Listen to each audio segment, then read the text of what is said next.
안녕하십니까. 네, 반갑습니다. 잠깐 기도하고 시작하겠습니다.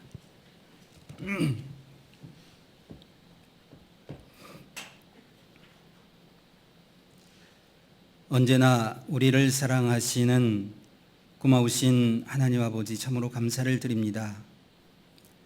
이 세상 마지막 때 또 많은 사람들 가운데서 먼저 우리를 구원하시고 또 하나님의 거룩한 자녀로 삼아주신 것 더욱 감사를 드립니다. 우리가 누구이기에 주님께서 먼저 하나님의 귀한 복음을 듣게 하시고 또 듣는 가운데 깨달아 알 수 있도록 또 이 땅에 사는 우리에게 하늘 소망 가운데 살아갈 수 있도록 허락하시는지 더욱 감사를 드립니다.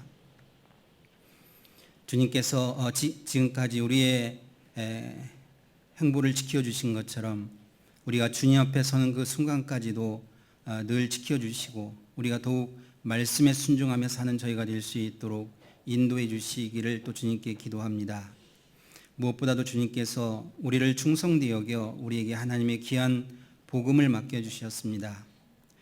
맡은 자에게 구할 것은 충성이라고 주님 말씀하신 것처럼 우리가 하고 있는 이 일들이 얼마나 중차대해야 하고 얼마나 소중한 일인지 늘 마음과 가운데 새길 수 있도록 도와주시고 또 우리가 만나는 사람들 또 대하는 사람들 친절과 그들의 영혼을 더욱 귀히 여길 수 있는 마음 주셔서 그들에게 우리가 알고 있는 이 복음을 담대하게 증거하는 저희가 될 수 있도록 도와주시기를 또 주님께 기도합니다. 지금 이 시간에도 세계 또 많은 지역에서 하나님의 말씀이 힘있게 증거되고 있습니다.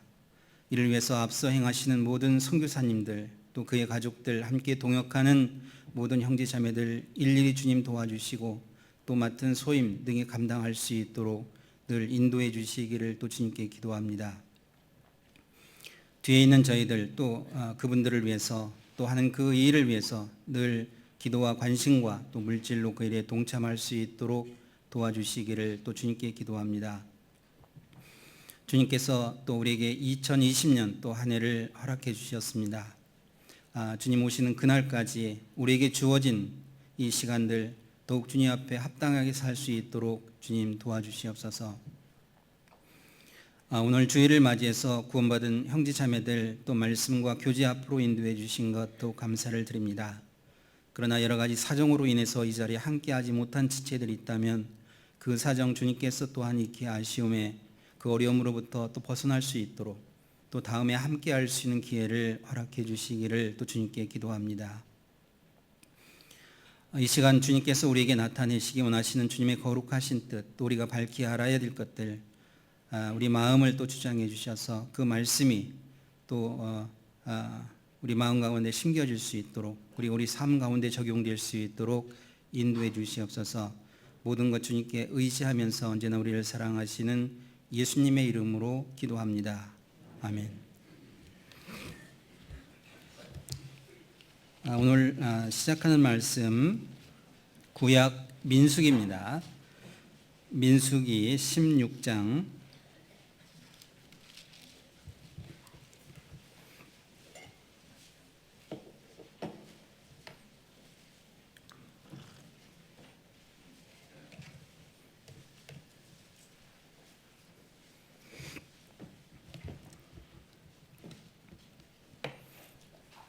구약 222페이지 민수기 16장입니다. 1절부터 제가 읽겠습니다. 레위의 증손 고핫의 손자 이스라엘의 아들 고라와 르우벤 자손 엘리압의 아들 다단과 아비람과 벨렛의 아들 온이 당을 짓고 이스라엘 자손 총회의 택함을 받은 자 곧 회중에 유명한 어떤 족장 250인과 함께 일어나서 모세를 거스리니라. 그들이 모여서 모세와 아론을 거스려 그들에게 이르되 너희가 분수에 지나도다. 회중이 다 각각 거룩하고 여호와께서도 그들 중에 계시거늘 너희가 어찌하여 여호와의 총회 위에 스스로 높이느뇨. 12절에서 14절까지는 천천히 같이 읽도록 하겠습니다.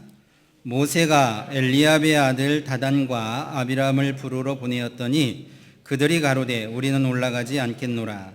네가 우리를 젖과 꿀이 흐르는 땅에서 이끌어내어 광야에서 죽이려 함이 어찌 작은 일이기에 오히려 스스로 우리 위에 왕이 되려 하느냐. 이뿐 아니라 네가 우리를 젖과 꿀이 흐르는 땅으로 인도하여 드리지도 아니하고 밭도 포도원도 우리에게 기업으로 주지 아니하니 네가 이 사람들의 눈을 빼려느냐. 우리는 올라가지 아니하겠노라. 이것까지입니다. 제가 태어나서 정읍이라고 하는 곳을 지금 두 번째 왔습니다. 물론 이렇게 지나다닌 적은 있지만 이 정읍이라고 하는 곳을 제가 1981년 10월 18일 날 한번 왔습니다. 매장상 왔습니다. 제가 전도인이 되고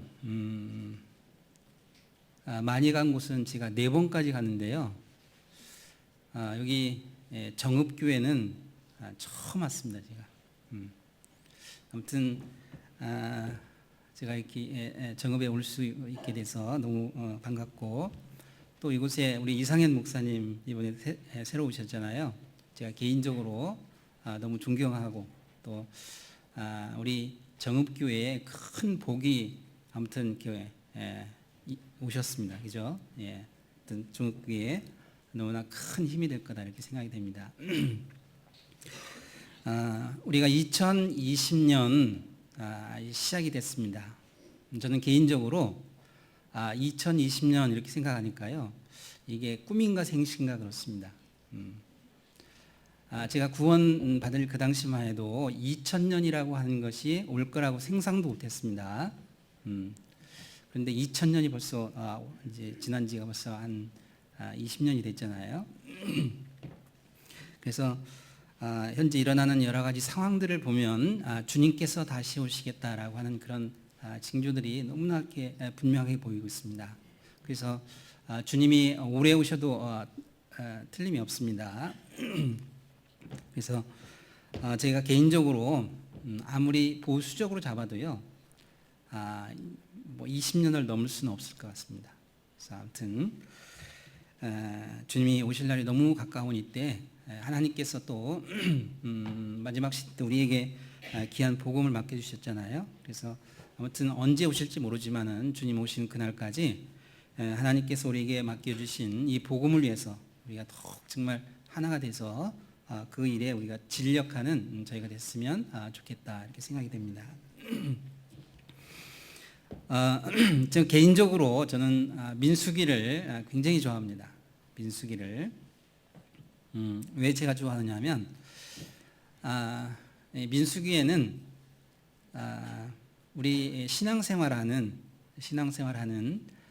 모든 문제가 사실은 이 민수기 안에 거의 다 있다 이렇게 해도 과언이 아닐 정도로, 그래서 민수기는 신약의 고린도서다 이렇게 볼 수 있을 정도로 우리 실생활과 관련된 많은 내용들이 이 민수기에 이렇게 있습니다.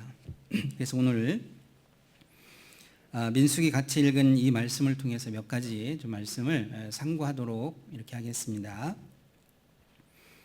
먼저 이 내용의 배경을 제가 좀 말씀을 드리겠습니다. 배경. 이스라엘 백성들이 모세의 인도로 애굽에서 나와서 가나안으로 가는 가운데 지금 이들이 이 사건이 벌어진 곳이 가데스 바네아라 하는 곳에서 일어난 사건입니다. 이 가데스 바네아라고 하는 이 지역은 하나님께서 그들에게 허락하신 가나안 땅, 그 남단 지경에 있는 한 지역입니다. 원래 이제 하나님께서 이스라엘 백성들을 이곳까지 인도하시고서 이제 어떤 말씀을 하셨느냐면 올라가서 그 땅을 취하라 이렇게 말씀하셨죠. 그러면 이스라엘 백성들이 어떻게 하면 됩니까? 올라가서 취하면 되잖아요. 근데 여기서 이스라엘 백성들이 하나님께 한 가지 제안을 합니다. 하나님께서 우리에게 가나안 땅을 주셨는데 우리가 가나안 땅을 한 번도 가본 적이 없습니다. 그러니까 우리가 그 땅을 정탐할 수 있도록 하나님 허락해 주십시오라고 이제 하나님께 제안을 합니다. 물론 이 제안은 불신에서 나온 거죠. 하나님께서 물론 그들의 뜻을 아셨지만 이제 허락하셨습니다. 우리가 성경을 보면 하나님께서 이제 행하라라고 한 말씀하고 하나님께서 허락하시는 거하고는 이제 다른 측면이 있잖아요. 하나님께서 행하라라고 하는 것은 하나님의 뜻에 의해서 우리가 행해야 될 일이지만은, 그러나 하나님께서 허락하셨다고 그게 하나님의 뜻인 것은 아닌 거죠. 그래서 이것도 마찬가지입니다. 그래서 이스라엘 백성들이 각 지파에서 한 명씩 12명을 선발했습니다. 그래서 40일 동안 가나안 땅을 정탐하고 그들이 돌아와서 어떤 얘기를 하냐면, 하나님, 우리가 하나님께서 주신 그 가나안 땅을 우리가 정탐하고 보니까 그 땅은 너무너무 좋은 땅입니다. 그러나 우리가 그 땅에 올라갈 수가 없습니다. 이유는 그 땅은 장대한 아낙 자손들이 있고 견고한 성읍이 있고 그 땅은 거민을 삼키는 땅입니다. 우리가 올라갈 수가 없습니다 라고 보고를 하게 됩니다. 물론 12명 중에 10명이 이렇게 보고를 했죠. 그러나 여호수아와 갈렙은 아니라, 그 땅은 우리의 밥이라, 우리가 올라가서 그 땅을 취하자라고 했지만은 중과부적이었습니다. 그래서 결국 그 보고로 인해서 이스라엘 백성들이 이제 크게 이제 낙담을 하고 이제 울부짖는 그런 일들이 있었습니다. 그래서 이스라엘 백성들이 우리가 장관을 세우고 우리가 애굽으로 돌아가자라고 하는 운동이 벌어졌습니다. 하나님께서 이 일 때문에 크게 진노하시고 결국 이 일 때문에 이스라엘 백성들이 출애굽해서 계수함 받은 60만 3,350명 중에 여호수아 갈렙을 제외하고 모두 죽임을 당하는 일이 있었고, 그리고 그들이 38년 동안 광야를 유리방황해야 되는 그런 일들이 있었습니다. 그 사건이 있고 나서 직후에 있었던 사건입니다. 이 사건은 그래서 레위의 증손 고앗의 손자 이스할의 아들 고라와, 이 고라라고 하는 사람은 실제로 모세의 친사촌입니다. 고라가 몇몇 사람들과 당을 지어서 모세를 이제 거스리는 일들이 있었습니다. 그래서 뭐라고 얘기하느냐면, 네가 왜 스스로 이스라엘 회중의 지도자가 됐느냐, 이런 뜻이죠. 이 말을 바꾸면 어떻게 되냐면, 지도자로서 적합한 사람은 누구란 뜻입니까? 고라 자신이란 얘기잖아요. 그래서 이것은 단지 모세를 대적하는 것으로 그치는 것이 아니고 모세를 이스라엘의 지도자로 삼으신 하나님을 대적하는 일이 됐습니다. 그래서 결국 하나님께서 이 일 때문에 땅을 가르시고 그들을 산채로 그 땅속으로 집어넣는 그 일이 이제 벌어졌습니다. 그런데 이스라엘 백성들이 그 출애굽을 해서 가나안까지 가는 과정 가운데 이렇게 모세를 대적하고 원망하고 또 불평하는 이런 일들이 계속 반복이 된 것을 우리가 알 수 있습니다. 그런데 이스라엘 백성들이 이렇게 원망하고 불평하고 하나님을 대적하는 이 일들은 대개 언제 이런 일들이 벌어지냐면, 이스라엘 백성들이 진행할 때 이 일이 벌어지는 것이 아니라 주로 그들이 머물러 있을 때, 장막을 치고 머물러 있을 때 이런 일들이 반복이 되는 것을 알 수 있습니다. 우리 성경 몇 군데 한번 찾아보겠습니다. 출애굽기 14장 한번 보겠습니다. 출애굽기 14장.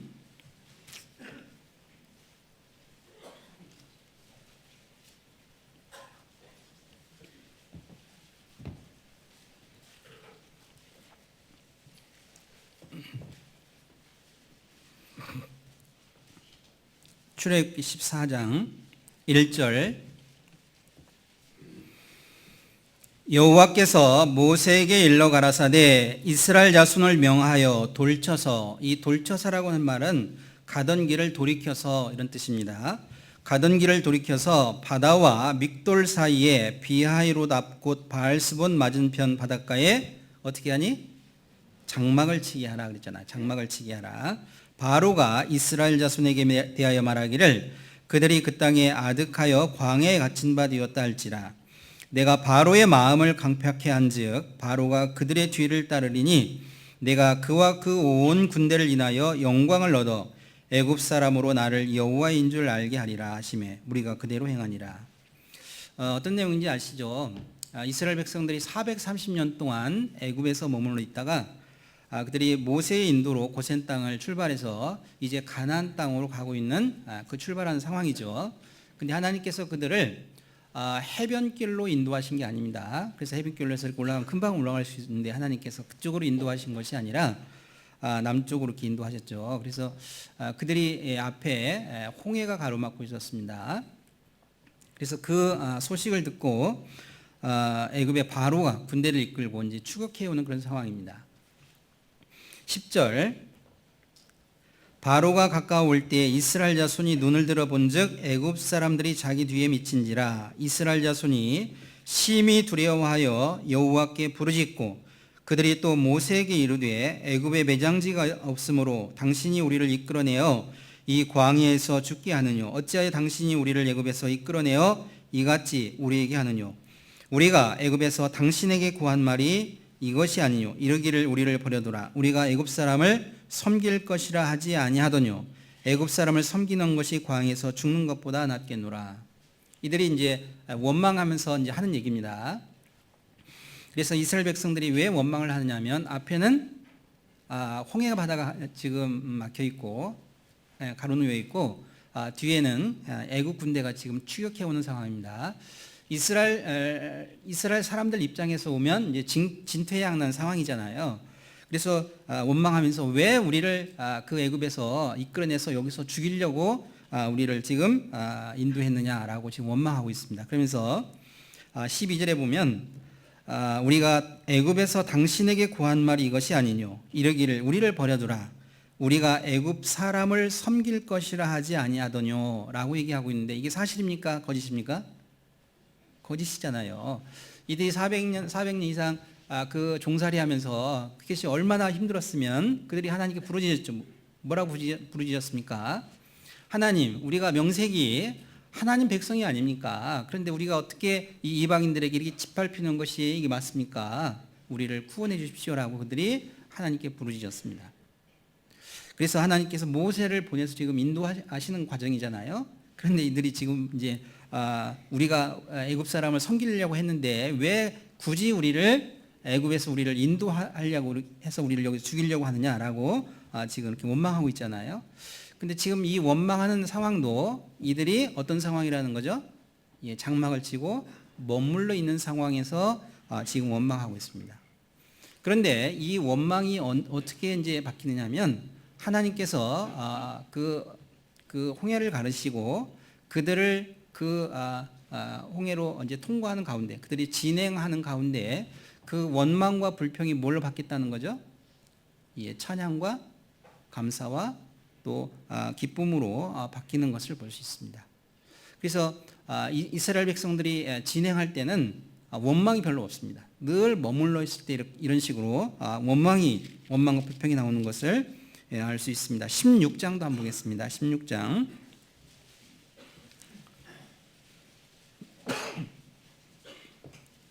1절 이스라엘 자손의 온 회중이 엘림에서 떠나 엘림과 시내산 사이 신광야에 이르니 애굽에서 나온 후 제2월 15일이라. 그래서 이스라엘 백성들이 이제 정월 15일 날 출발했기 때문에 2월 15일이라고 하는 말은 정확하게 한 달이 되는 시점에 그들이 신광야에 이르렀다 그런 얘기잖아요.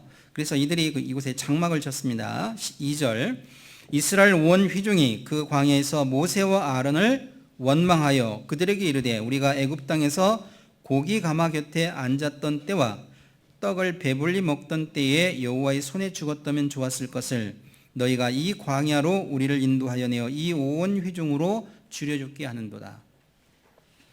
이들이 이번에는 배고파 죽겠다 이렇게 원망을 하고 있습니다. 그들이 그 출애굽을 할 당시에 이제 갑자기 이제 그 이집트를 떠나는 그 상황이었기 때문에 그들이 충분히 준비를 하지 못했습니다. 그래서 한 달 정도 되니까 그들이 준비한 모든 식량이 떨어져 버린 거잖아요. 그러면서 이들이 뭐라고 하냐면 3절에 그들에게 이르되 우리가 애굽 땅에서 고기 가마 곁에 앉았던 때와 떡을 어떻게 해요? 배불리 먹던 때에. 이들이 노예인 주제에 무슨 고기 가마 곁에서 떡을 배불리 먹었겠습니까? 아마 구체한 그런 음식조차도 지금 어떤 상황이라는 거죠? 그것도 지금 부럽다 이런 얘기잖아요. 예. 그러면서 원망하면서 왜 우리를 굶겨 죽이려고 하느냐 지금 이렇게 얘기하고 있습니다. 그래서 결국 하나님께서 하늘에서 만나를 내리셔서 그들의 주림을 하나님께서 해소해 주셨습니다. 17장 보겠습니다. 17장 17장 1절에 보면 이스라엘 자손의 온 회중이 여호와의 명령대로 신광야에서 떠나 그 노정대로 행하여 어디에 장막을 쳤으나 이번에는 르비딤에 장막을 쳤으나 백성이 마실 물이 없는지라. 백성이 모세와 다투어 가로되 우리에게 물을 주어 마시게 하라. 모세가 그들에게 이르되 너희가 어찌하여 나와 다투느냐 너희가 어찌하여 여호와를 시험하느냐. 3절은 같이 읽겠습니다.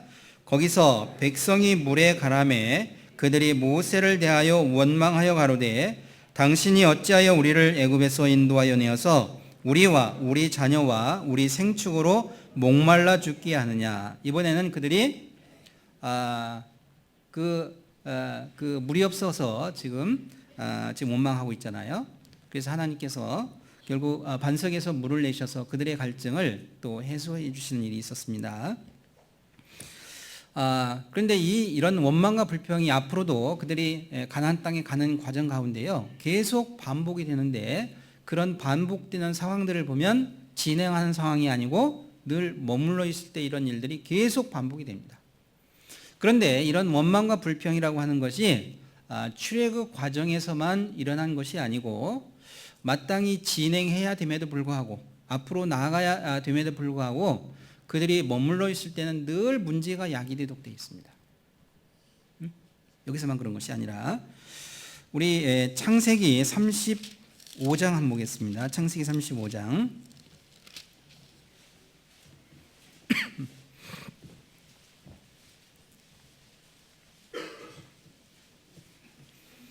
창세기 35장 1절부터 제가 읽겠습니다. 35장 1절. 하나님이 야곱에게 이르시되 일어나 베델로 올라가서 거기 거하며 네가 네 형 에서의 낯을 피하여 도망하던 때에 네게 나타났던 하나님께 거기서 단을 쌓으라 하신지라. 야곱이 이에 자기 집 사람과 자기와 함께한 모든 자에게 이르되 너희 중에 이방 신상을 버리고 자신을 정결케 하고 의복을 바꾸라. 우리가 일어나 베델로 올라가자. 나의 환난 날에 내게 응답하시며 나의 가는 길에서 나와 함께 하신 하나님께 내가 거기서 단을 쌓으리라 하노라 하며. 여기 어떤 상황인지 여러분 아시죠? 야곱이 그 밧단 아람을 떠나서 이제 가나안으로 가는 가운데 그들이 세겜이라고 하는 곳에서 누구죠? 야곱이 머물러 있었잖아요. 그래서 결국 디나 사건 때문에 다시 야곱이 그 세겜에서 떠나서 다시 베델로 올라가는 그 상황이잖아요, 내용이. 근데 이 상황도 마찬가지입니다. 원래 이제 야곱이라고 하는 사람이 에서의 낯을 피해서 그 위삼촌 밧단 아람으로 이제 도망갈 때 베델에 도착했을 때, 그래서 베델에 도착해서 밤에 뭐 반겨준 사람이 없죠. 그래서 들에서 돌을 하나 취해서 들을 베고서 이제 누워 잘 때 누가 나타나셨습니까? 하나님이 나타나셨잖아요. 그래서 천사들이 그 사닥다리 위에 오르락내리락한 그 모습을 하나님께서 보여주시고 거기서 하나님께서 나타나셨습니다. 그래서 그때 야곱이 이제 하나님께 어떤 소원을 하게 되냐면 하나님, 만약 하나님께서 나로 순적히 다시 돌아오게 한다고 하면 내가 이 베델에서 하나님께 단을 쌓고 섬기겠습니다 라고 이렇게 서약하는 내용이 나오잖아요. 창세기 28장에 보면. 그래서 하나님께서 그 소원대로 20년 만에 그 밧단 아람에서 거부가 되게 해가지고, 그죠? 돌아오게 했습니다. 근데 돌아오다가 세겜에 머물렀다 이런 얘기예요. 지금 세겜에. 우리 33장 한번 보겠습니다. 우리 33장, 창세기 33장 18절.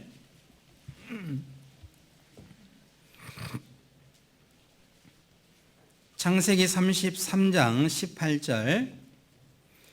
야곱이 밧단 아람에서부터 평안히 가나안 땅 세겜성에 이르러 성 앞에 어떻게 하고요? 또 여기서 장막을 치고, 그렇죠? 장막을 치고 그 장막 친 밭을 세겜의 아비 하몰의 아들들의 손에서 은 100개로, 그다음에 뭐라고 되어 있습니까? 사고, 이렇게 되죠. 사고. 이 사고가 무슨 뜻이에요? 사고 쳤다는 뜻이 아니죠? 예, 그 땅을 구입했다 이런 뜻이잖아요. 그런데 그 세겜의 그 땅을 샀다라고 하는 이 얘기는 그냥 지나가겠다는 뜻입니까? 여기 머물러 있겠다는 거예요. 그렇죠. 그 야곱의 생각이 딱 드러나잖아요, 그죠? 여기 머물러 있겠다 이런 뜻이에요, 지금. 그렇죠. 그럼 왜 여기 머물렀을까? 원래 이 야곱이 하나님 앞에 서원할 때는 뭐라고 얘기했습니까? 내가 베델에 올라가겠다 그랬잖아요. 베델에 올라가겠다 해놓고 여기 지금 머물러 있습니다. 그런데 여기서 이 야곱이라고 하는 사람이 요 세겜에 머물러 있었던 기간이 어느 정도일까? 여러분, 최소한 10년에서 15년 이상 머물러 있었습니다. 물론 성경에 정확하게 그 연수가 기록된 건 아니지만은 바단 아람을 떠나기 직전에 디나가 태어났잖아요. 디나가 태어났는데 지금 이 세겜성에서 자란 이 디나가 거기 밖에 나갔다가요 육부미를 당한 일이 있었잖아요. 그러면 그 나이가 어떻다는 걸 알 수 있습니까? 지금 시집갈 나이가 됐다는 걸 알 수 있잖아요. 그러니까 그 기간이 최소한 10년, 15년 이상이 지났다는 것을 우리가 알 수 있습니다. 오랫동안 머물러 있었습니다. 또 하나 원래 하나님과 서약한 장소가 어디죠? 베델이잖아, 베델. 근데 이 베델과 이 세겜이라고 하는 곳이요 먼 거리가 아닙니다, 여러분. 세겜에서 베델까지 그 거리가요, 여러분 하루길입니다. 며칠 길? 하루길. 30km밖에 되지 않다는 거예요. 그러니까 하나님과 약속한 그 베델이라고 하는 곳을 하루만 가면 더 그 하나님 그 앞에 갈 수 있는데도 불구하고 하루길 앞에서 몇 년? 예, 거의 15년 가까이 머물러 있었다 이런 얘기예요.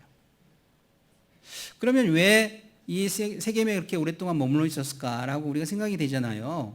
바로 옆인데 하루길만 가면 갈 수 있는 그 길을 남겨두고 왜 거기에 15년 이상 머물러 있었을까라고 우리가 의구심이 들잖아요. 그런데 아까도 말씀드린 것처럼 그 세겜 땅을 샀다라고 하는 것은요, 이미 야곱이라고 하는 사람이 무엇을 알았느냐면 처음에 에서의 낯을 피해서 도망갈 때 어떤 길로 도망가느냐면 부엘세바에서 베들레헴 또 예루살렘 베델 세겜 이렇게 해가지고 이 길로 도망간 겁니다. 이걸 이제 족장길이라고 하는데 이 길을 가면서요 무엇을 알았냐면 세겜이라고 하는 곳이 얼마나 사람 살기 좋은 곳인지 익히 알았다 이런 얘기예요. 아시겠죠?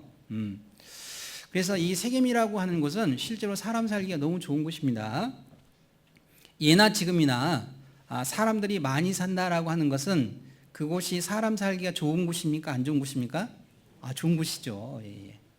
그래서 지금 이 세겜이라고 하는 곳이 현재 지명으로는 나블루스라고 이렇게 불리고 있습니다. 나블루스.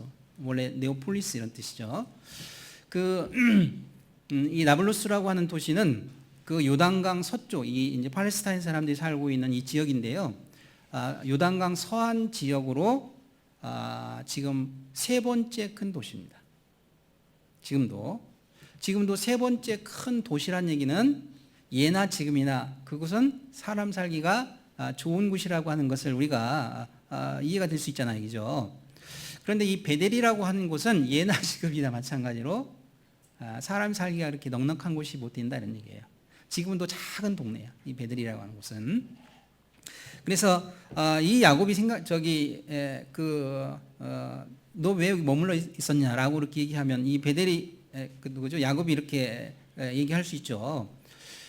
내가 이렇게 많은 생축을 지금 거느리고 있고 내가 많은 식솔들을 지금 건사해야 되는 이런 상황에서 내가 어떻게 그 열악한 베델에서 내가 어떻게 살 수 있냐 이렇게 얘기할 수 있잖아요. 그리고 내가 지금 베델 바로 그 옆에 지금 세겜이라고 하는 곳에 내가 머물러 있지만은 여기서 내가 하나님을 내가 여기서 하나님을 섬겼다라고 변명할 수 있습니다. 물론 그 말이 틀린 건 아닙니다. 왜냐하면 거기 33장 20절에 보면 이렇게 되어 있습니다. 33장 20절, 거기 단을 쌓고 그 이름을 같이 읽겠습니다. 박자가 안 맞아요. 네? 박자가 어떻게 읽으셔야 되냐면요, 이렇게 읽으시면 됩니다. 엘로헤 이스라엘. 같이 한번 읽겠습니다. 시작. 그렇죠. 박자가 딱 맞잖아요. 그렇게 읽으십시오. 앞으로 엘로헤 이스라엘 이렇게 읽으시면 됩니다. 여기 엘로헤 이스라엘이라고 하는 단을 쌓고 여기서 하나님을 섬겼다 이렇게 얘기할 수 있습니다. 그죠? 요 엘로헤 이스라엘이라는 요 이름 안에 여러분 하나님이라고 하는 뜻이 몇 번 들은지 아셔요, 여러분? 몇 번 들었어요? 3번 들었습니다. 3번. 그렇죠? 하나님이죠. 엘로헤, 이것도 하나님입니다. 이스라엘. 그래서 야곱이 이렇게 얘기할 수 있습니다. 내가 하나님을 얼마나 존중히 여기는지 이 이름 가운데 나타나지 않았습니까? 내가 하나님을 너무너무 존중히 여겨서 그 단 이름조차 어떻게 불렀다는 거죠? 엘로헤 이스라엘. 하나님, 이스라엘의 하나님이라고 하는 이름을 내가 짓고서 그 단에서 하나님을 섬겼습니다. 라고 얘기할 수 있잖아요. 근데 그 말이 틀리지 않습니다. 맞습니다. 그런데 여기서 하나님만 섬겼으면 문제가 안 됩니다. 하나님도 섬겼다 이거예요. 이게 문제잖아요. 그래서 왜 이 지금 세겜에서 지금 머물러 있었느냐면 자기 경제적인 문제 때문에, 먹고 사는 이 문제 때문에 하나님과 약속한 베델에 올라가지 아니하고 지금 바로 옆에 그 세겜성에서 몇 년? 15년 이상. 그리고 그 가까이 지척에 두고서도요 올라가지 않았습니다. 이게 누구의 모습 같습니까?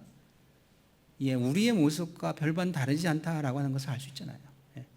우리도 우리가 살아가는 삶 가운데요, 우리가 신앙생활을 하지 못한 여러 이유 중에 하나가 뭐죠? 우리 발목을 잡는 것 중에 하나가 뭡니까? 이 경제적인 문제 때문에 우리가 실제로 신앙적으로 얼마나 우리가 합리화시키고 변명하고 이렇게 합니까? 우리가 이 똑같다 이거예요 지금. 야곱이. 그런데 그러면서 이제 얘기할 수 있잖아요. 우리가 나도 하나님 섬긴다, 나 하나님 말씀대로 산다라고 얘기하지만 똑같은 거죠. 야곱처럼 하나님만 섬기는 게 아니고 하나님 우선적으로 섬긴 것이 아니고 하나님도 섬긴 게 문제잖아. 하나님도. 그래서 35장 보겠습니다. 다시 35장 2절에 보면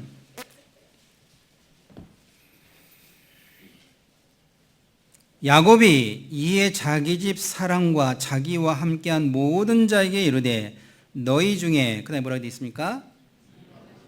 이방 신상을 버리고 그랬잖아요. 이방 신상을 버리고, 그 말은 누구도 섬겼다는 걸 알 수 있습니까? 이방 신상도 섬겼다라고 하는 것을 알 수 있잖아요. 그러니까 야곱이라고 하는 사람이 세겜에 머물면서 엘로헤 이스라엘이라고 하는 단을 쌓고 거기서 하나님께 번제도 드렸지만은 어떻다는 거죠? 이방 신상도 같이 아울러 섬겼다 이런 얘기예요. 여러분 그 세겜이라고 하는 그 지역에서 이 야곱이라고 하는 사람은 거부였습니다. 큰 부자잖아요. 그런데 이 세겜이라고 하는 곳에서 10년, 15년 이렇게 오랫동안 머물러 있으면서요, 거기 세겜 사람들과 그 디나 사건 이전에는요 아무 문제가 없었습니다. 관계가 어떻다는 거죠? 관계가 좋았다는 걸 알 수 있잖아요. 여러분 관계가 좋았다고 하는 것은 교류가 잦았을까요? 아니면 딱 맞게 했었을까요? 교류가 잦은 거죠. 교류가 잦을 수밖에 없었습니다. 여러분 교류가 잦았다라고 하는 것은 과거에는, 그 당시에는요, 예를 들어서 무슨 축제라든지 무슨 큰 행사들은요 다 뭐하고 연결되냐면 다 종교적인 일과 항상 결부되어 있습니다. 그래서 모든 행사들, 모든 축제는 종교적인 축제였습니다. 그러면 교류가 잦았다라고 하는 것은 그 종교적인 행사를 할 때 그 사람들이 이방 신을 섬길 때 거기에 누가 참여했다는 거죠? 야곱과 야곱의 가족들이 거기에 참여하지 않았겠느냐. 그것을 알 수 있는 것이 여기 2절에 너희 중에 이방 신상을 버리고 자신을 정결케 하고 의복을 바꾸라 이렇게 돼 있잖아요. 여러분, 정결케 하고 의복을 바꾸라. 정결케 하라는 것은 무슨 얘기죠?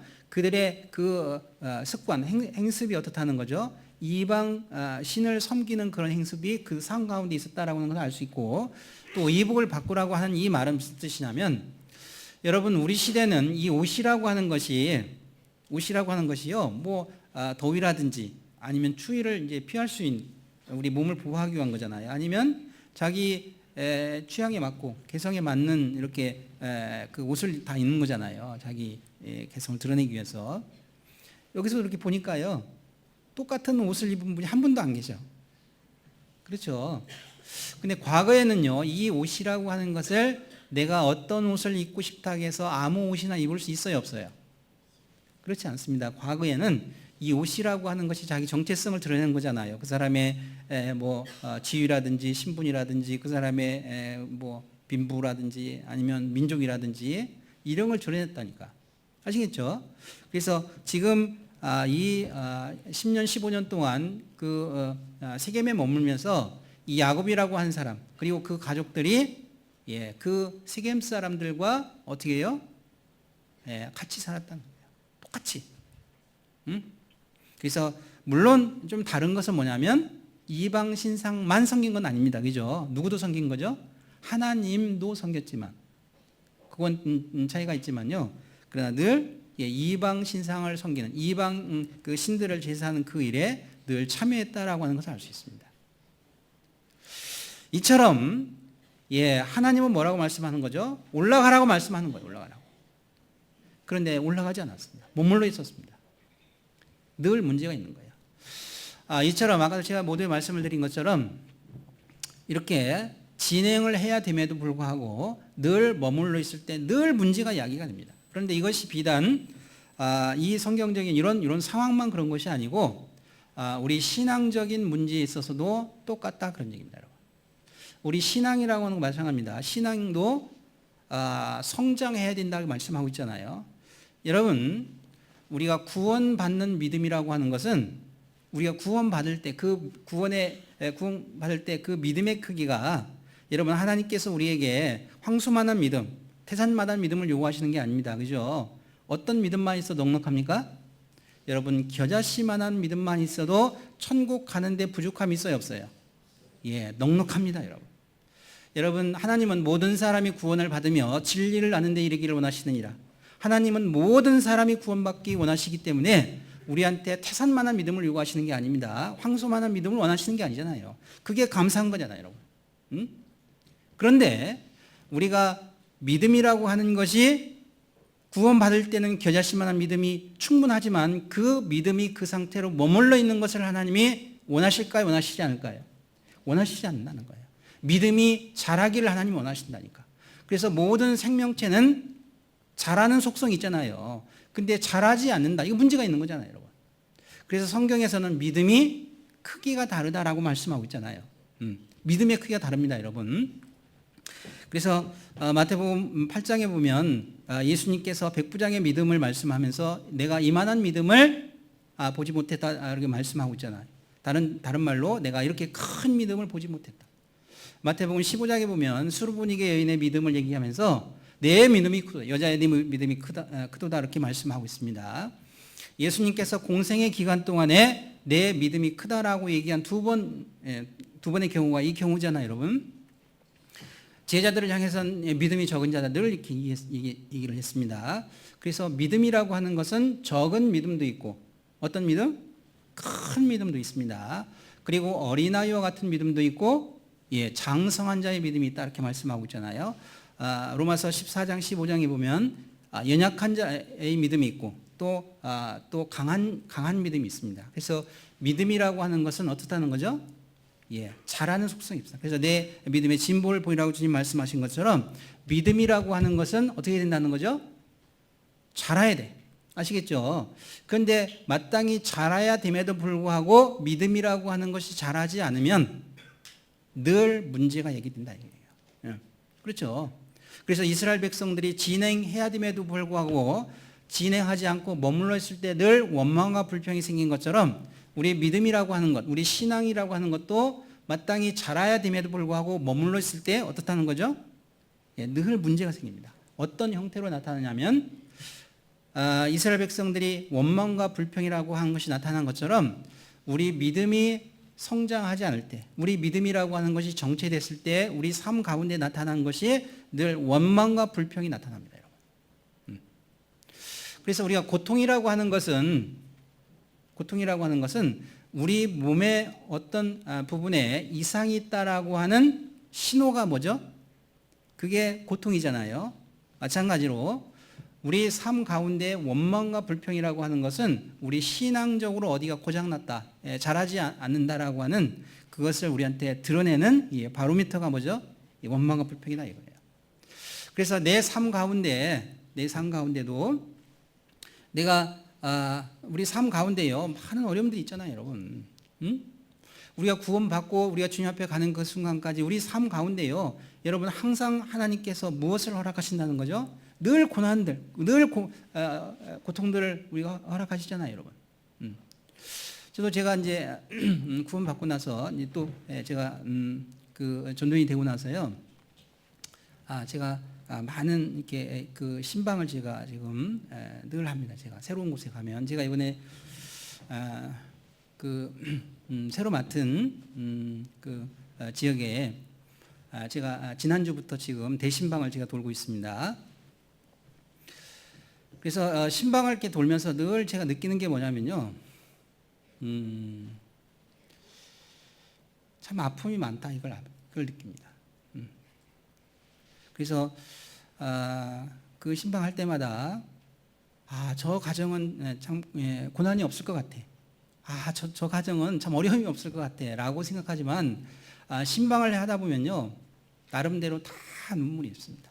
다 고난들이 있는 거예요. 다 고통들이 있습니다, 여러분. 그래서 우리가 그런 이제 누구나 그런 고난들, 어려움들이 있잖아요. 그런데 그 고난이 있을 때 그 고난을 우리가 어떻게 그것을 받아들이느냐, 그것이 우리의 신앙을 드러내는, 우리 신앙의 상태를 우리가 알 수 있는 뭐죠? 그 바로미터가 되는 겁니다. 그래서 내 삶 가운데 그 불평과 원망이 많다, 감사함이 부족하다, 부재하다. 그럼 무슨 얘기죠? 내 신앙이 뭔가 문제가 있다 이런 뜻입니다. 근데 그 말을 뒤집어서 고난과 또 많은 고통과 눈물이 있다 할지라도 그것을 하나님의 은혜와 또 하나님의 섭리와 하나님의 감사를 우리가 돌릴 수 있다라고 하는 것은 뭐죠? 신앙이 정상적이다라고 하는 것을 또 우리가 반증할 수 있잖아요, 우리가. 제가 오늘 마치는 찬송을 431장을 제가 하려고 하고 있습니다. 431장 한번 펴보실까요? 제가 찬양을 잘하면요, 제가 한번 싹 불러드리고 싶은데 제가 가장 취약한 부분이 바로 이 찬양 부분입니다. 그래서 제가 찬양 못하고 제 가사만 한번 읽어드리겠습니다. 가사만. 내 주여 뜻대로 행하시옵소서. 온 몸과 영혼을 다 주께 드리니 이 세상 고락간 주 인도하시고 날 주관하셔서 뜻대로 하소서. 내 주여 뜻대로 행하시옵소서. 큰 근심 중에도 낙심케 마소서. 주님도 때로는 울기도 하셨네. 날 주관하셔서 뜻대로 하소서. 내 주여 뜻대로 행하시옵소서. 내 모든 일들을 다 주께 맡기고 저천성 향하여 고요히 가리니 살든지 죽든지 뜻대로 하소서라고 하는 시입니다. 이 시는 쉬몰크 목사라고 하는 분이 작사를 한 겁니다. 그래서 제가 개인적으로 많은 위로를 받는, 그리고 제가 어려운 그런 일들이 있을 때 저한테 큰 또 위로가 되는 찬송이 431장입니다. 이 431장 그 배경을 왜 이것이 나왔는지를 제가 조금 설명을 드리겠습니다. 이것이 이 작사가 된 그 역사적인 배경이 뭐냐면요. 1517년 루터에서 종교개혁이 일어나고 나서 유럽이라고 하는 사회가 극심한 혼란에 빠집니다. 그래서 우리가 서양사를 나눌 때 중세와 근세를 나누는 그 분기점이 바로 이 종교개혁이잖아요. 그래서 종교개혁을 기점으로 해서 유럽이라고 하는 사회가 신교 그리고 프로테스탄트하고 캐톨릭이라고 하는 구교하고 격돌이 있었습니다. 그래서 농민 전쟁으로부터 시작해서 계속해서 크고 작은 전쟁이 벌어지다가 1618년에서 1648년까지 30년 전쟁이 일어나잖아요. 그래서 1차 세계대전이 벌어지기 전에 있었던 가장 큰 전쟁이 바로 이 30년 전쟁입니다. 그래서 이 30년 전쟁 동안에 유럽의 크고 작은 나라들이요 직간접적으로 다 이 전쟁에 이렇게 휘말리게 됩니다. 이 30년 전쟁의 주요 전장터가 바로 지금 독일과 폴란드 지역이었습니다. 그래서 얼마나 그 전쟁이 극심했는지요. 전쟁 전에 이 독일 인구가 1,600만 명 정도 됐다고 그러잖아요. 그런데 전쟁이 끝나고 인구가 600만 명으로 줄었습니다. 몇 명이 죽은 거예요? 1,000만 명이 죽은 거예요. 그래서 아무튼 이 1648년 베스트팔런 조약을 통해 가지고 구교에서 신교를 겉으로는 이제 인정하는 것으로 해서 아무튼 이렇게 마무리됐지만은 그러나 그 이후에도 계속해서 아무튼 그런 충돌이 있었잖아요. 그 시점입니다. 이게 그 시점에 슈몰크 목사가 자기가 그 관할에 대한 그 지역에 루터교 이 교회가 하나밖에 없었다는 거예요. 그 당시에. 그러니까 자기가 신방해야 될 그 지역이 얼마나 넓겠어요, 그죠? 그래서 늘 신방, 늘 찾아다니는 그렇게. 근데 그 당시 이 시몰크 목사도 몸이 불편한 상황이었습니다. 그래서 뇌출혈로 인해 가지고 반신불수야. 그래서 반신불수인 그 상황에서도 그 가정들을 늘 신방하고 가서 위로해주고 막 그런 그 상황이었는데요. 그날도 이제 이제 아내하고 아침 일찍이 이제 신방을 떠났습니다. 그리고 이제 신방을 마치고 밤 늦게 도착해 보니까요. 교회당하고 집이 없어져 버린 거예요. 응? 화재가 나가지고 다 타버렸습니다. 물론 캐톨릭에서 방어를 한 거죠. 그래서 정신없이 그 죄를 해씻고 보니까 자녀 2명이 죽어 있는 거예요. 여러분 만약에 나에게 이런 일들이 일어났다고 한번 생각해 주십시오. 응? 우리는 어떻게 하겠습니까? 여러분 같으면 어떻게 하겠습니까? 여러분 우리가 하나님께 원망하지 않겠느냐고. 하나님 내가 놀러 간 것도 아니고 내가 하나님의 일을 하고 온 이 상황에서 어떻게 나한테 이런 일이 벌어집니까? 라고 원망하지 않겠느냐고. 그런데 그 상황에서도 이 슈몰크 목사가 어떻게 했다는 거죠?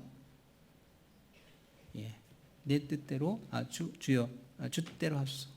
이 시를 쓸 수 있다는 것이 그 슈몰코의 목사님의 그 신앙이 어떠한지 우리가 알 수 있잖아요. 그래서 우리 삶 가운데요 이런 크고 작은 많은 어려움들이 있을 때 우리가 그것을 원망할 수도 있고 또 반대로 그것을 또 하나님의 섭리로 하나님의 은혜로 우리가 생각할 수 있잖아요.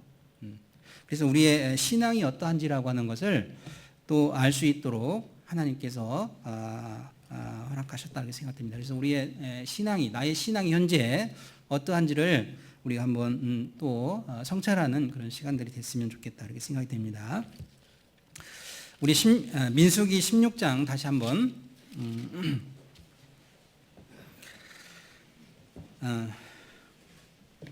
16장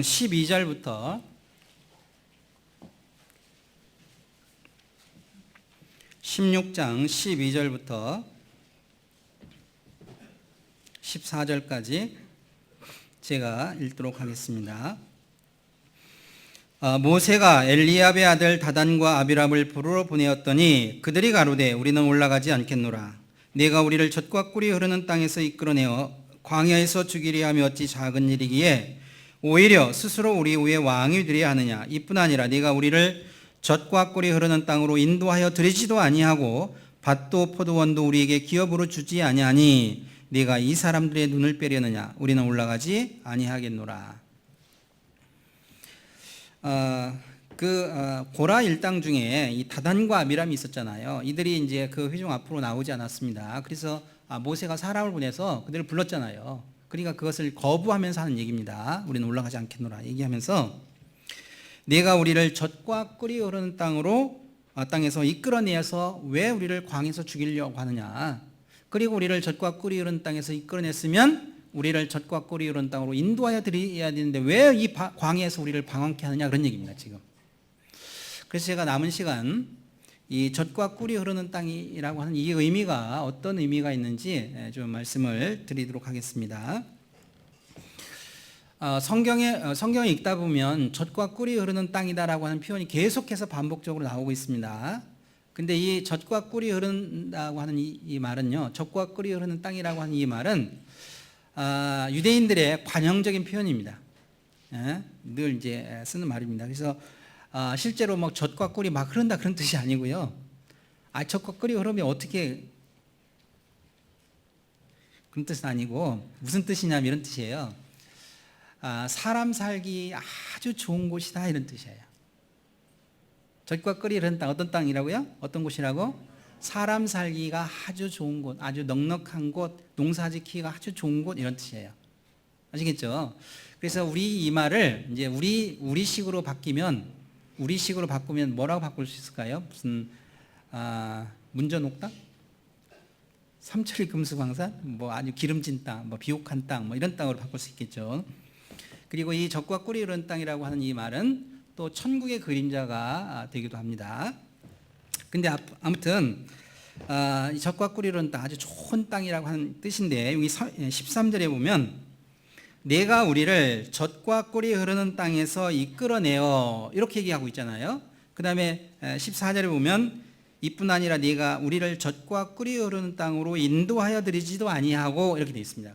첫 번째 나온 이 젖과 꿀이 흐르는 땅이라고 하는 것은 어디를 가리키냐면 이스라엘 땅을 가리키는 거예요. 가나안 땅을 가리키는 것이 아니고 애굽 땅, 곧 고센 땅을 가리키고 있습니다. 고센 땅. 이 고센 땅을 가리켜서 뭐라고 얘기한다는 거죠? 젖과 꿀이 흐르는 땅 이렇게 얘기를 하고 있어 지금. 이 말은 아주 적확한 표현입니다. 아주 옳은 표현이에요. 우리가 이제 이게 여기 잡으시고 이게 우리 창세기 13장에 보면 창세기 13장 창세기 13장 5절부터 제가 읽겠습니다. 5절 아브라함의 일행 롯도 양과 소와 장막이 있으므로 그 땅이 그들의 동거함을 용납지 못하였으니 곧 그들의 소유가 많아서 동거할 수 없었음이라. 그러므로 아브라함의 가축의 목자와 롯의 가축의 목자가 서로 다투고 또 가나안 사람과 브릿 사람도 그 땅에 거하였는지라. 아브라함이 롯에게 이르되 우리는 한 고륙이라. 나나 너나 내 목자나 내 목자나 서로 다투게 말자. 내 앞에 온 땅이 있지 아니하냐. 나를 떠나라. 네가 좌하면 나는 우하고 네가 우하면 나는 좌하리라. 10절 같이 읽겠습니다. 이에 롯이 눈을 들어 요단들을 바라본즉 소알까지 온 땅에 물이 넉넉하니 여호와께서 소돔과 고모라를 멸하시기 전이었는고로 여호와의 동산 같고 애굽 땅과 같았더라. 무슨 내용인지 아시죠? 그래서 이 롯이 소돔 들을 바라보니까 그 땅이 어디 갔다는 거죠? 여호와의 동산 같고 애굽 땅과 같았더라 그랬잖아요. 그래서 그 얘기는 무슨 얘기냐면 이 애굽 땅, 그 당시 소돔 그 땅이 얼마나 좋은 땅인지 그걸 얘기하면서 거기가 에덴 동산과 같다. 거기가 애굽 땅, 곧 고센 땅과 같다는 얘기예요. 그러니까 고센 땅 이 땅이요 에덴 동산처럼 아주 좋은 곳이다 그런 얘기예요. 아시겠죠? 그래서 어디죠? 이 고센 땅은요 진짜 좋은 땅입니다. 저도 이제 성지 순례 때 그 애굽에 이집트에 이제 그때 갔을 때요. 이제 공항에 이제 착륙하기 위해서 어디죠? 이 고센 땅 위 날강 상륙지 지역을 낮게 이제 이렇게 날아서 이렇게 착륙할 때 창밖으로 보니까요 너무너무 부럽더라고. 아휴, 우리나라 이런 땅이 있으면 얼마나 좋을까. 끝이 보이지 않습니다. 산도 없는, 끝이 보이지 않는 진짜 그렇게 좋은 땅. 우리나라 여기 김제평야가 좀 크다고 하지만요 비교할 수가 없어요. 비교할 수가 없어. 끝이 보이지 않아. 끝이 보이지 않아. 그래서 이집트라고 하는 나라가 얼마나 큰 나라입니까? 그런데 그 나라의 거의 대부분 다 사막으로 되어 있습니다. 그래서 이집트 사람들이 거의 95% 이상이요 나일강 주변 그리고 이 나일강 삼각주 지역에 살고 있잖아요. 그래서 그 고센 땅이라고 하는 곳은 진짜 젖과 꿀이 흐르는 땅이 맞습니다. 우리 인류 문명의 발상지, 4대 발상지 어딘지 아시죠? 어디죠? 메소포타미아 문명, 4대 문명, 4대 문명이 뭐죠? 메소포타미아 문명, 이집트 문명, 인더스 문명, 황하 문명, 이 4대 문명이 있죠. 이 4대 문명이 발상된 이 지역의 공통점이 뭔가 제가 한번 생각을 해봤더니요. 공통점이 이겁니다. 첫 번째, 아주 온화한 지역이다 이런 얘기예요. 따뜻한 지역이다 이런 얘기예요. 두 번째, 건조한 지역이다. 건조합니다. 여러분, 아무리 따뜻해도 습도가 높으면 살기 좋아요, 안 좋아요? 짜증나잖아요. 불쾌지수 막 올라가잖아, 그죠? 그래서 따뜻하고 그 다음에 어떻게 해요? 건조한 지역. 그래서 이런 지역을 대부분 이제 지중해성 기후 이렇게 부르고 있잖아요. 그 다음에 세 번째가 뭐냐면요, 비옥한 지역이라는 얘기예요. 토지가 아주 비옥한 지역이야. 그리고 건조함에도 불구하고 큰 강이 흐르고 있다 이런 얘기예요. 큰 강 아시겠죠? 그래서 메소포타미아 지역에는 유프라디스 강, 티그리스 강이 흐르고 있고, 그 다음에 이집트에는 나일강이 흐르고 있고, 또 인도 거기에는 인더스 강이 흐르고 있고, 중국에는 황하 이렇게 흐르고 있잖아요. 그래서 이 4대 문명의 발상지의 네 가지 공통점이요. 따뜻한 지역, 건조한 지역, 비옥한 지역, 그 다음에 물이 넉넉한 지역, 이렇다. 물이 넉넉한 지역. 큰 강이 있습니다. 그래서 실제로 이 고센 땅은요, 실제로 농사짓기가 너무너무 좋은 땅, 사람 살기엔 아주 좋은 땅입니다. 그래서 신명기 11장에 어떤 말씀이 있느냐 하면 신명기 11장 보겠습니다.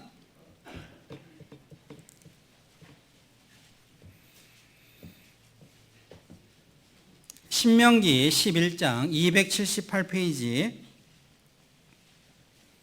신명기 11장 10절 말씀, 10절 11절 제가 읽겠습니다. 내가 얻으려 하는 땅은 가나안 땅은 이렇습니다. 가나안 땅은 내가 나온 애굽 땅과 같지 아니하니 고센 땅과 같지 아니하니 이런 뜻입니다. 고센 땅과 같지 아니하니 거기서는 고센 땅은 이런 뜻입니다. 애굽의 고센 땅은 너희가 파종한 후에 발로 물대기를 채소밭에 댕과 같이 하였거니와. 무슨 얘기냐면 농사짓기가 얼마나 좋은지요. 대충 씨 뿌리고서 발로 있잖아요. 고랑 좀 만들어 놓기만 하면 어떻게 해요? 그냥 잘 자라는 거예요. 뭐 큰 수고도 안 해도. 얼마나 좋아. 그렇죠. 아주 좋은 땅이잖아요. 이런 땅입니다. 이런 땅. 실제로 그래서 이 고센 땅을 젖과 꿀이 흐르는 땅이라고 하는 표현은 그래서 어떤 표현이라고요? 아주 적합한 표현입니다. 그런데 11절 보세요. 너희가 건너가서 얻을 땅은 가나안 땅은 이런 뜻입니다. 가나안 땅은 산과 골짜기가 있어서 하늘에서 내리는 비를 흡수하는 땅이요 이랬잖아요. 그래서 실제로 이 가나안 땅은요, 산이 우리나라도 산이 많지만요, 여기 이쪽은 별로 없지만 저쪽 아무튼 우리나라 산 많잖아요. 근데 그 가나안도 마찬가지입니다. 산이 아주 많아요. 그래서 그 가나안을 지칭할 때 이스라엘 산들아 이렇게 부르잖아요. 산이 많은 지역입니다. 그리고 산이 있고 어떻게 해요? 골짜기가 아주 깊은 골짜기에 있는 거예요. 그래서 물도 없을 뿐더러 물이 있다 하더라도 이 관계수를 만들기 어려운 지역이 어떤 지역이에요? 이 가나안 땅이잖아요. 예. 그래서 농사하려면 어떻게 해요? 저 위에서 내리는 비를 받아야만 농사할 수 있는 지역이다. 곧 천수답 지역이다 이런 얘기잖아요. 그래서 이 가나안 땅은요, 실제로 사람 살기에 그렇게 좋은 땅이 아니다. 그렇죠?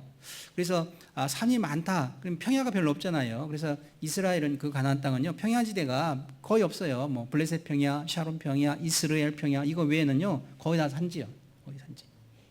네? 거기다가 비까지 안 오면 어떻게 하는 거죠? 예, 사람이 살 수가 없습니다. 여러분 1800년대 후반 이때 데오드로 헤르칠이라고 하는 사람이 해서 시오니즘 운동이 일어나면서요, 많은 유럽에 살고 있었던 사람들이 우리가 유대 국가를 세우자라고 하는 큰 뜻을 품고서요, 우리가 가나안으로 시온으로 막 외치고 많은 사람들이 그 이주했잖아요. 그래서 이 사람들로 인해서 이스라엘이라는 나라가 세워지는 그 토대가 됐습니다. 그런데 실제로는요, 그렇게 유럽에서 살고 있었던 많은 사람들이 가나안 땅에 와서 살다가 다시 유럽으로 돌아간 사람들이 실제로 많이 있습니다. 왜냐하면 큰 뜻을 품고 가나안에 와서 살려고 와서 보니까요, 도대체 사람이 살 수가 없는 거예요. 너무너무 열악한 거예요, 이게. 그래서 이 사람들이 돌아가서 어떤 운동을 펼쳤느냐면, 우리가 유대 국가를 세워야 되는 것은 맞다. 그러나 유대 국가를 세워야 될 장소가 가나안이 아니다. 그래서 유대 땅에, 가나안 땅에다 그 나라를 세우는 것을 이 사람들이요 반대했습니다. 반대. 그러면 그 유대 땅, 어디다 나라를 세울 거냐? 그래서 막 그 의견이 분분했잖아요. 아르헨티나, 우간다, 하얼빈, 여러 지역으로 의견이 분분했습니다. 현재 이스라엘 총리가 네타냐후 총리잖아요. 이 네타냐후 총리 이전 그 직전의 총리가 누구냐면 예후드 올메르트라고 하는 총리였습니다. 이 총리의 할아버지의 묘가 지금 하얼빈에 있습니다. 아버지가 그 올메르트 총리 아버지가 하얼빈에서 태어났습니다. 왜 거기서 태어났죠? 실제로 저도 이제 그 하얼빈에 가봤는데요. 거기에 유대인들 옛날에 살았던 흔적들이 많이 있는 거예요, 지금. 그래서 그곳에 나라를 세우려고 실제로 그런 운동이 벌어졌다니까요. 그렇게 하다가 2차 세계대전 기간 동안에 유럽에 살고 있었던 970만 유대인 가운데 600만 명이 죽는 그 참화를 겪고 나서요, 우리가 찬밥 더운 밥 가릴 계제가 아니다. 그래서 마음이 하나 돼가지고요, 나라를 세운 거예요. 그 정도로 이 가나안 땅은 사람 살기가 어떤 곳이라는 거죠? 열악한 곳이었다니, 열악한. 너무너무 열악한 곳이 아니에요. 그런데 이렇게 열악한 이 가나안 땅을 성경은 계속해서 뭐라고 부른다는 거죠? 젖과 꿀이 흐르는 땅이다라고 계속 이 땅을 그렇게 부르는 거예요, 이 땅을. 그래서 그 앞에 8절부터 11장 8절부터 보겠습니다. 그러므로 너희는 내가 오늘날 너희에게 명하는 모든 명령을 지키라. 그리하면 너희가 강성할 것이요 너희가 건너가서 얻을 땅에 들어가서 그것을 얻을 것이며, 또 여호와께서 너희 열주에게 맹세하사 그와 그 후손에게 주리라고 하신 땅 곧 젖과 꿀이 흐르는 땅에서 너희의 날이 어떻게 해요? 장구하리라 그랬잖아요. 그래서 그 9절에 또 여호와께서 너희 열주에게 맹세하사, 열조 누구죠? 열조. 여기서 열조가 누굽니까? 아브라함과 이삭과 야곱. 그래서 창세기 17장 12절로부터 보면, 8절로부터 보면 아브라함에게 내가 이 땅을 너와 네 후손에게 주리라고 했잖아요. 그 창세기 26장 2절로 3절에도 이삭에게 하나님께서 동일한 약속을 했습니다. 창세기 35장 12절에도 동일한 약속을 그 야곱에게 동일한 약속을 하잖아요. 예. 내가 이 땅을 너와 네 후손에게 주리라. 그러면서 이 가나안 땅을 젖과 꿀이 흐르는 땅이다 이렇게 자꾸 얘기하는 거예요. 왜 이렇게 척박한 땅을 왜 젖과 꿀이 흐르는 땅이라고 얘기할까? 왜 그럴까요? 왜 이 척박한 땅이 젖과 꿀이 흐르는 땅입니까, 여러분? 예.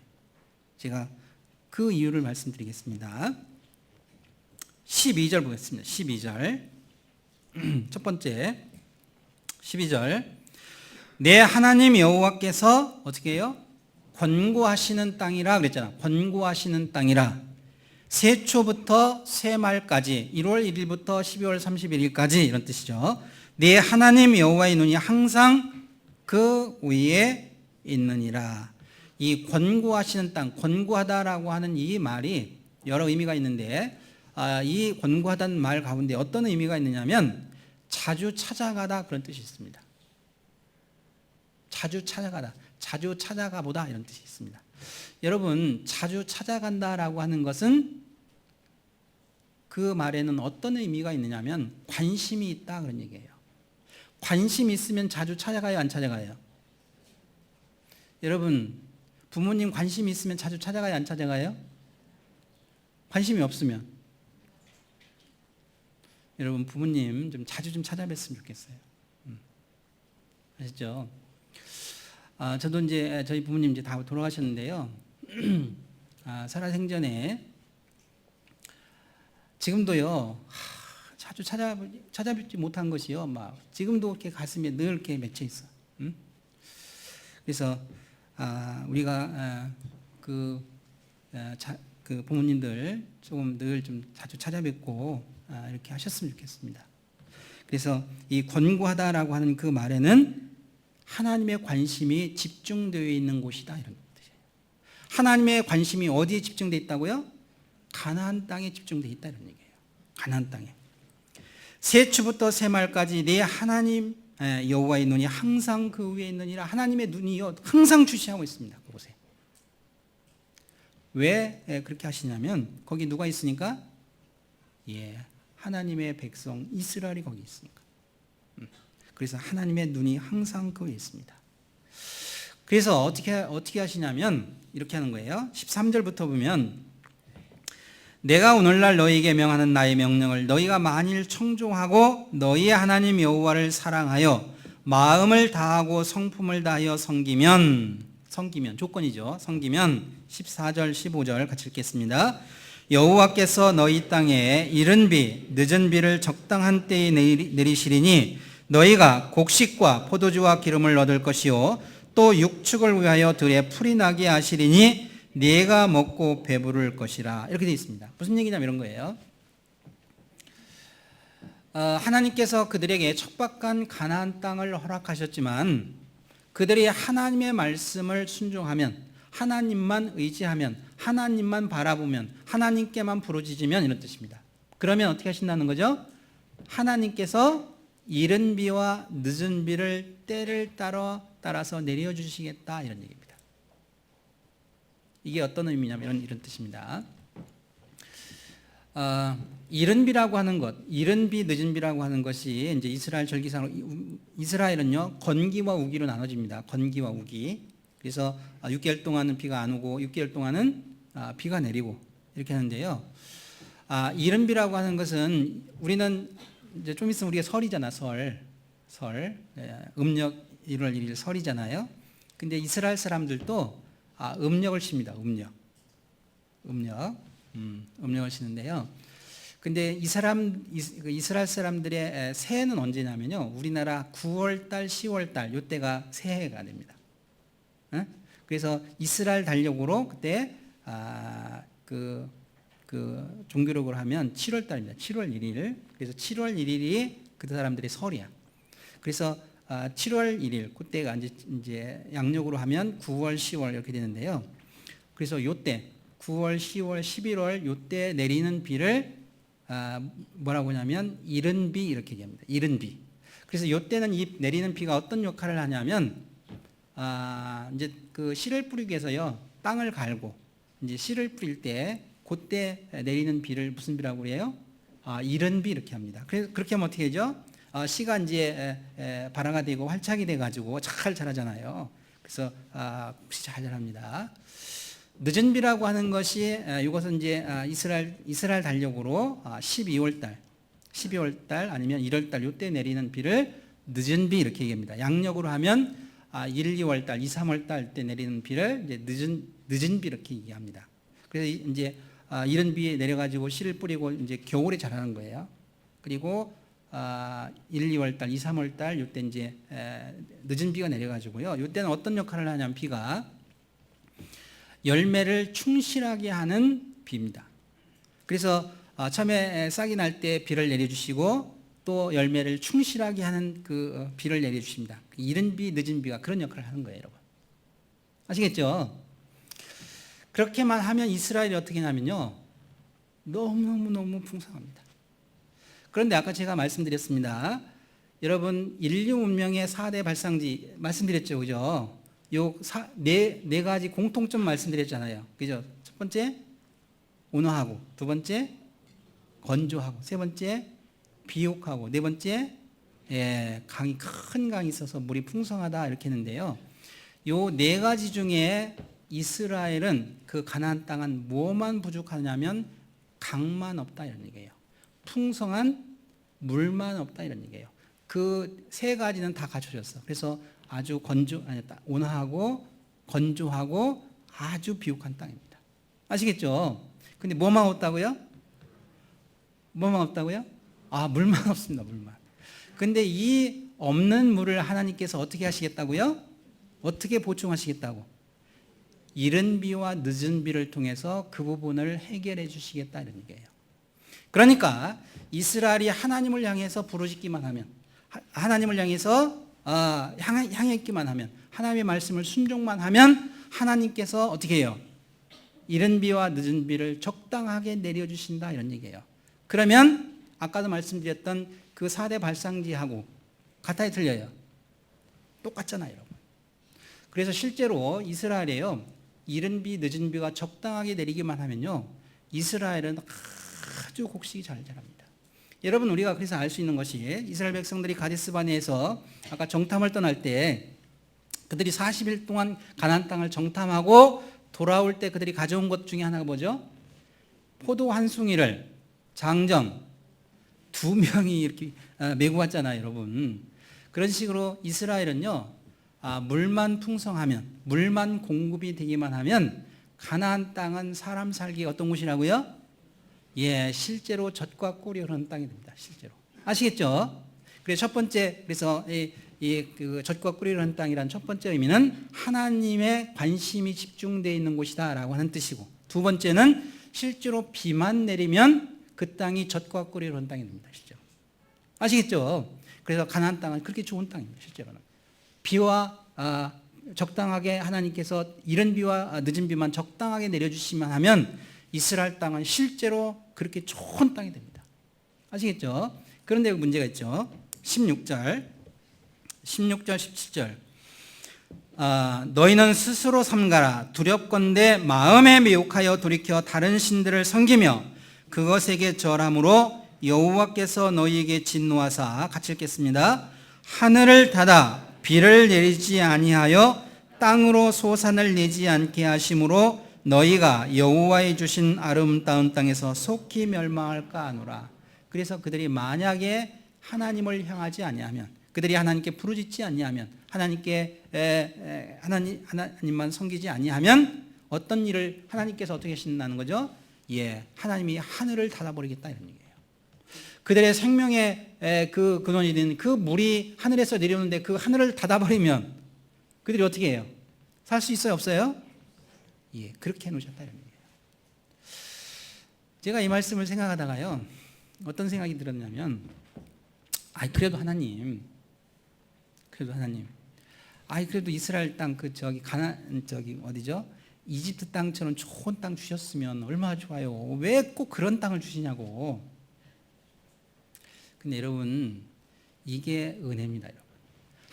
하나님께서 이런 땅을 주신 것이 은혜라 이런 얘기예요. 왜냐하면 잘 생각해 주십시오.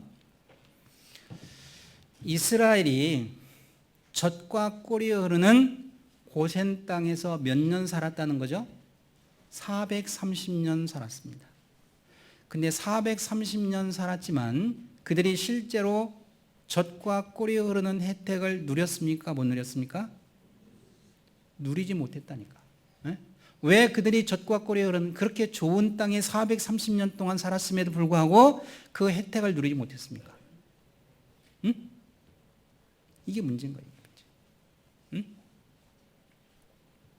이게 문제입니다. 여러분 여기 우리 출애굽기 1장 한번 보겠습니다. 출애굽기 1장 1절 출애굽기 1장 1절 야곱과 함께 각기 권속을 드리고 애굽에 이른 이스라엘 아들들의 이름은 이러하니 6절 요셉과 그의 모든 형제와 그 시대 사람은 다 죽었고 7절 같이 읽겠습니다. 이스라엘 자손은 생육이 중다하고 번식하고 창성하고 심히 강대하여 온 땅에 가득하게 되었더라. 제가 이 말씀을 읽다가요 너무너무 마음이 아팠어요. 왜 그러냐면 이스라엘 야곱의 가족들이 애굽에 들어갔습니다. 흉년을 피해서 애굽에 들어갔습니다. 그러면 흉년이 끝나면 어떻게 해야 되죠? 그들이 올라가야 되는 거예요. 하나님이 그들에게 약속한 땅은 가나안 땅이었습니다. 그런데 그들이 그 땅에 눌러 앉았다는 얘기예요. 왜 그렇죠? 총리가 자기 아들이잖아요. 그러니 얼마나 대접을 잘 받겠어. 그리고 이집트에서 가장 좋은 고센 땅까지 차지하고 있어. 요셉이 80년 동안 총리에 있었습니다. 그러니 얼마나 번성했겠어. 그래서 7절에 보면 이스라엘 자손은 생육이 중다하고 번식하고 창성하고 심히 강대하여 온 땅에 가득하게 되었더라 이렇게 되어 있습니다.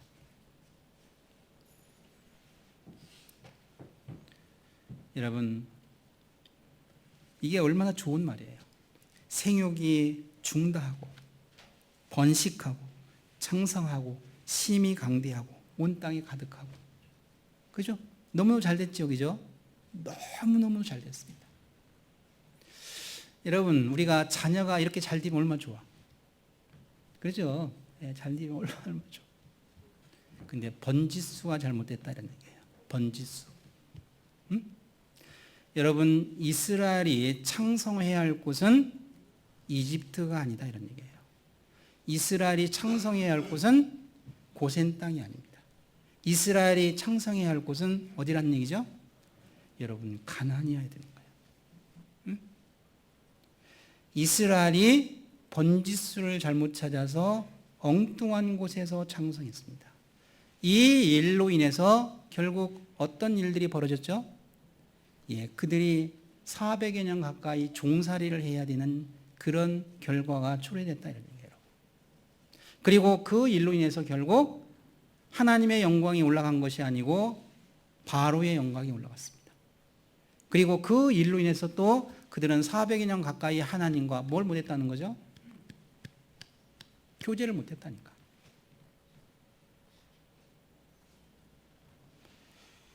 여러분 왜 하나님께서 그런 애굽 땅을 주시지 않느냐면요,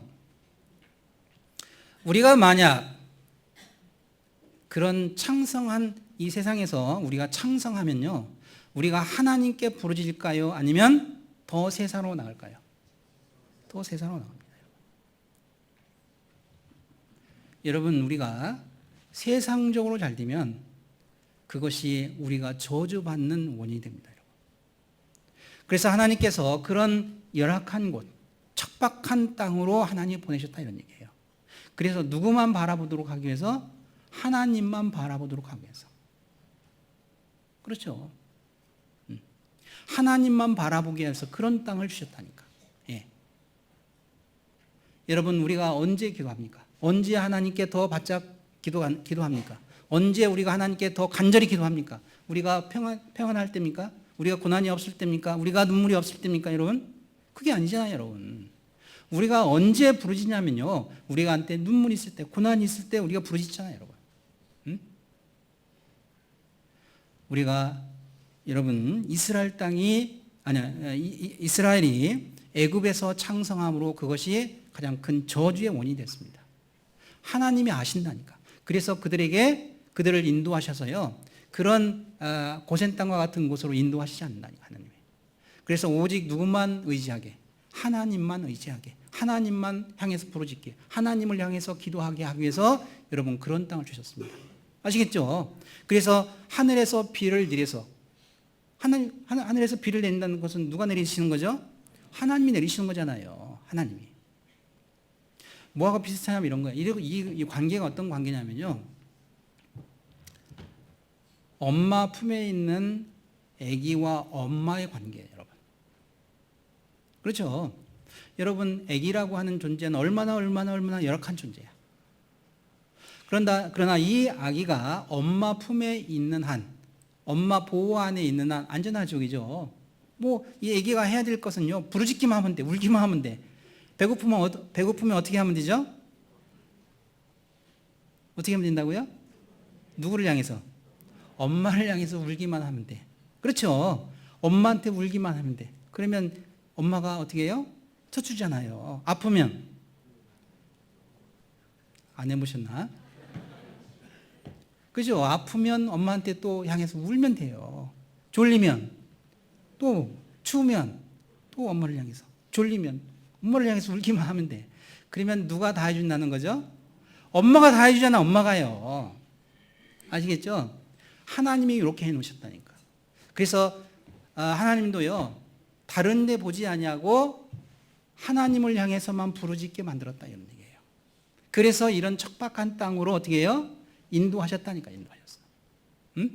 아까도 말씀드린 것처럼 이스라엘이 그 정말 젖과 꿀이 흐르는 땅에 그들이 430년 살았지만요, 그들이 혜택을 전혀 누리지 못했습니다. 실제로 얼마나 고난 가운데 있었습니까? 그러나 그들이 그 젖과 꿀이 흐르는 땅에서 나와서 지금 머물고 있는 곳이 어디죠? 지금 현재 광야입니다. 그들이 광야에 있지만은 그들이 지금 부족한 게 있습니까? 하나님께서 만나를 내려주시고, 때를 따라서 반석에서 물을 주시고,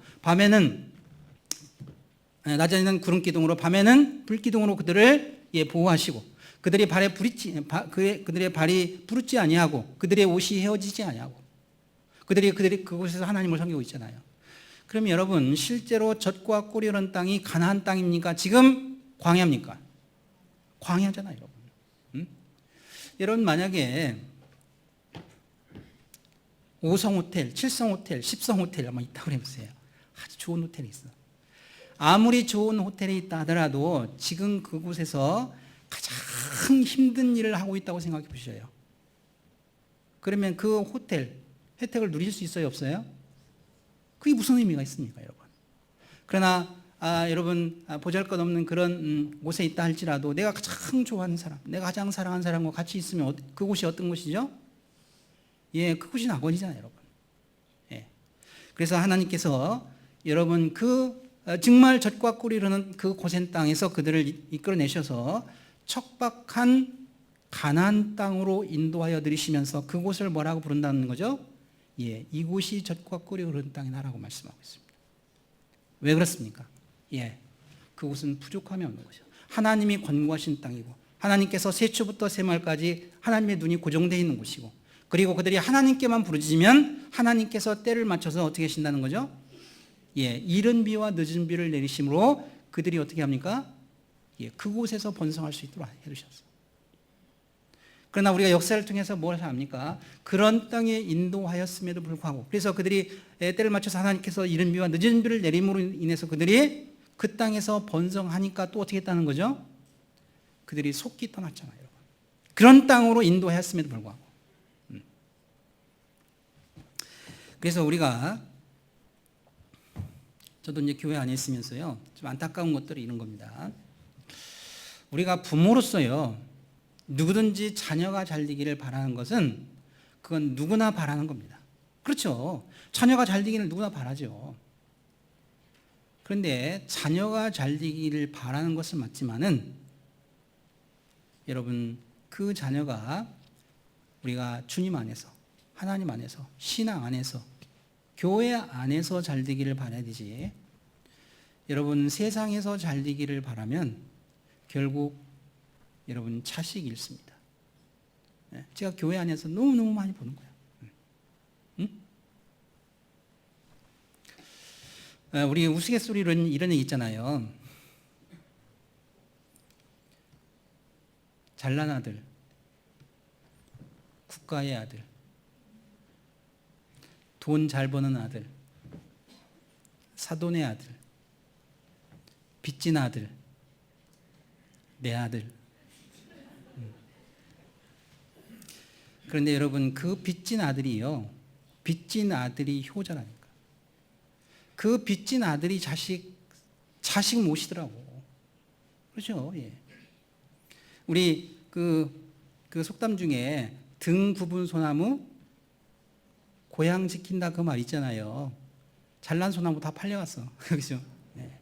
예. 여러분. 그래서 우리가 교회 안에서도 마찬가지예요. 교회 안에서도요. 그래서 자녀들이 교회 안에서 정말 믿음 안에서, 신앙 안에서 여러분 잘 되기를 바라야 되지. 여러분 세상적으로 너무 잘 되잖아요, 여러분. 그 자식이 잃는다니까요, 여러분. 제가 교회 안에서 그런 모습을 보면서 너무너무 안타까운 거예요. 그 자식이 너무 잘 됐어, 세상적으로. 근데 이 자식 볼 틈이 없어. 응? 이제 머리가 크니까요, 인도할 방법이 없는 거예요. 응? 그래서 하나님께서 우리를 척박한 땅으로 인도하여 들이시고 어떻게 하신다는 거죠? 그곳을 젖과 꿀이 흐르는 땅이라고 말씀하고 있습니다. 그래서 우리 삶 가운데도 많은 어려움들이 있고 많은 고난들이 있습니다. 그래서 제가 처음에 말씀드린 것처럼 하나님께서 여러 가지 어려움들, 고난들을 주셨지만은 그것이 우리가 원망과 불평의 대상이 된 게 아니라는 거예요, 여러분. 그 모든 상황들이 뭐죠? 그것이 하나님께서 우리를 특별히 사랑하시는 겁니다. 하나님의 특별한 은혜인 거예요. 여러분 일본의 작가 중에 미우라 아야코라고 하는 작가가 있잖아요. 미우라 아야코, 빙점, 속빙점 이런 쓴 그 미우라 아야코. 이 미우라 아야코 이분이요, 30살 때 이제 주님을 만나잖아요. 물론 이제 그 병상에서 만났습니다. 24살 때부터 계력 앓기 시작해서요, 77세에 그분이 돌아가셨는데 그 순간까지 온갖 병마에 시달렸습니다. 근데 이분이 인터뷰하는 내용을 제가 동영상을 봤는데요, 이분이 뭐라고 얘기하냐면 하나님께서 나에게 다른 사람들보다 더 많은 이런 병을 주신 것이 하나님께서 뭐라고 표현하냐면 나를 편애하시기 때문이다, 이렇게 말씀하시더라고요. 그게 뭐라고요? 편애라고 얘기합니다. 편애. 하나님이 나를 특별히 사랑하셔서. 네. 그래서 이 미우라 야코의 시 중에요, 아프지 않으면 이런 시가 있잖아요. 아프지 않으면 드리지 못할 기도가 있다. 아프지 않으면 믿지 못할 기적이 있다. 아프지 않으면 듣지 못할 말씀이 있다. 아프지 않으면 다가가지 못할 성전이 있다. 아프지 않으면 우러러뵙지 못할 거룩한 얼굴이 있다. 아프지 않으면 나는 인간일 수가 없다. 그런 시입니다, 여러분. 그래서 하나님께서 우리한테 그런 고난들, 고통을 주시는 이유가 뭐라는 거죠? 더 하나님을 의지하도록 하기 위해서, 하나님께 부르짖게 하기 위해서, 하나님만 바라보게 하기 위해서. 그래서 우리가 주님 앞에 갔을 때요, 우리가 무엇을 하나님께 찬양하겠습니까? 어떤 부분에 대해서 하나님께 영광 돌리겠습니까, 여러분? 하나님께서 우리한테 그런 많은 고비마다 많은 고난들을 주셔서 우리가 곁길로 나가지 아니하고 주님 안에서 온전히 살 수 있도록 우리 행보를 지켜주셨다니까. 그래서 우리한테 일어난 많은 어려운 일들이요, 그것이 원망과 불평의 원인이 돼서는 안 됩니다, 여러분. 그것이 오히려 하나님께서 우리를 인도하시는 하나님의 섭리고 은혜고 우리가 하나님께 감사해야 될 대상입니다, 여러분.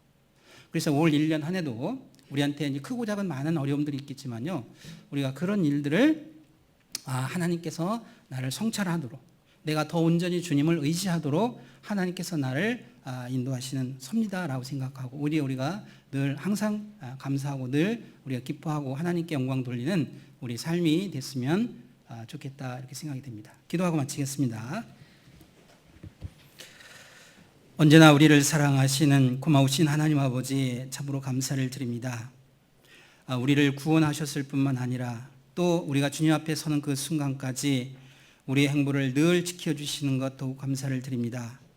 우리가 어떠한 경우에도 주님의 그 선하심 가운데 우리가 행할 수 있도록 도와주시고 우리 마음 가운데 또 불평과 또 원망을 제해해 주시고 그 어떠한 일들 어려움이 있다 하더라도 그것이 하나님의 선하심 가운데 나타난 하나님의 은혜라고 하는 것을 우리가 늘 깨닫고 온전히 주님만 더욱 의지하는 저희가 될 수 있도록 주님 도와주시옵소서.